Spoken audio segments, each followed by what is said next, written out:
Well, hello there, sleuths, and welcome to a new week of learning. I hope you're ready for another exciting ELA adventure.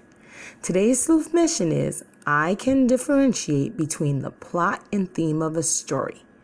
Now let's go over it again. You repeat after me. I can differentiate between the plot and the theme of a story. Good job. Sleuths, sometimes we confuse plot and theme, but don't worry, today we're going to take a closer look at these two story elements. Ready? Okay, let's have a try. The plot is what happens at the beginning, middle, and end of a story. So it's kind of like the building blocks of the story, right? Let's think of an example. So an example might be that a girl moves to a new city. She worries about missing her friends. That's the plot. Sleuths, the plot of a story can help us determine the theme of a story. For instance, in the beginning of the story, the little girl was happy with living in Jersey City. She loved her school there. She loved playing with her best friend who lived in Jersey City. She enjoyed going to the Lincoln Park and going to the corner bodega. She knew everything about Jersey City, and that was comfortable. But then her father gets a new job and they have to relocate to North Carolina.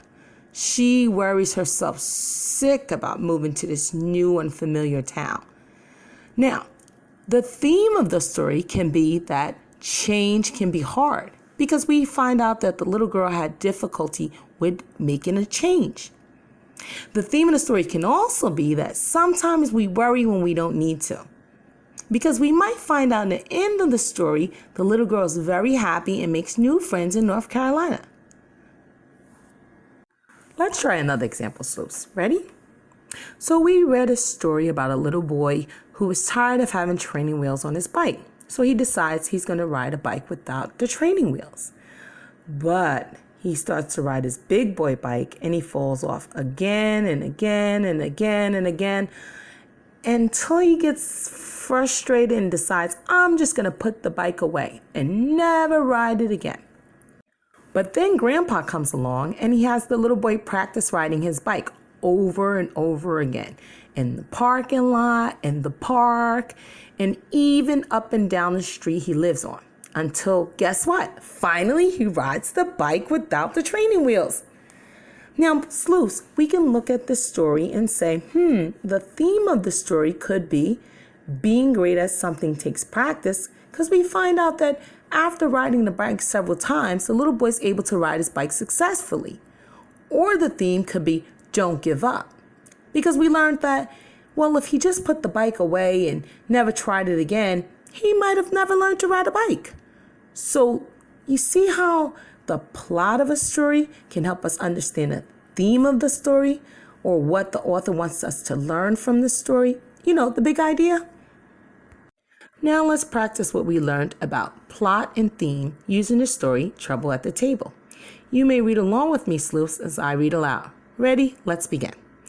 Victor put his baby sister Sarah in her high chair in the kitchen. He poured cereal into a bowl and filled a cup with milk. He placed them on the high chair tray. Enjoy! Suddenly, she pounded her hands on her tray.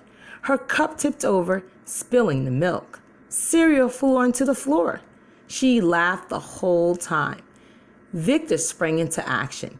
He grabbed the cup and bowl. What was I thinking? He muttered. He quickly found a cup with a lid and filled it with milk. He also grabbed a handful of paper towels. By the time his mom came downstairs, the mess was gone. Victor was feeding Sarah. She was taking cereal from a spoon as Victor made airplane noises. He knew he solved the problem by staying calm. Now let's determine the plot and theme in the story, sleuths. Let's start with plot. Remember, the plot is what happens. So in this story, the plot would be Victor's baby sister Sarah made a big mess while he was trying to feed her. He cleaned up the mess and found a better way to feed Sarah before Mom came downstairs. Let's think about the theme or the big idea. You know, what the author wants to teach us or a lesson that we should have learned from this. The theme in the story could be that staying calm is the best way to solve your problem. Because, sleuths, sometimes in stories the author provides us with the theme by the end of the story, or at least a clue to help us figure it out. Such as in this story. Let's read the last sentence. It reads, "He knew he solved the problem by staying calm." The author gave us a clue that the theme of the story is by staying calm, you can better solve your problem. But guess what? Sometimes in the same story, we could come up with a different theme based on our background knowledge. For instance, we learned a lot about being proactive. And this is a great story that shows that being proactive helps us better solve our problems. Now, what are some clues in the story that helped me come up with that theme? Well, let's see. After the baby made the mess, Victor decided he would get a cup with a lid on it and pour the milk into it to prevent it from spilling. He also grabbed a handful of paper towels to clean up the mess.